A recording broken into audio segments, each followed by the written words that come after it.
રામ રામ ખેડૂત મિત્રો, ખેડૂતોની ચેનલ સૌરાષ્ટ્ર માર્કેટમાં તમારું હાર્દિક સ્વાગત છે।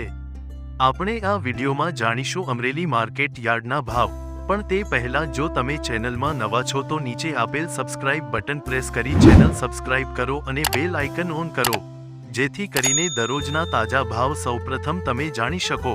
હવે આપણે જાણીશું આજના ભાવ। આજના ભાવ આ પ્રમાણે રહ્યા હતા।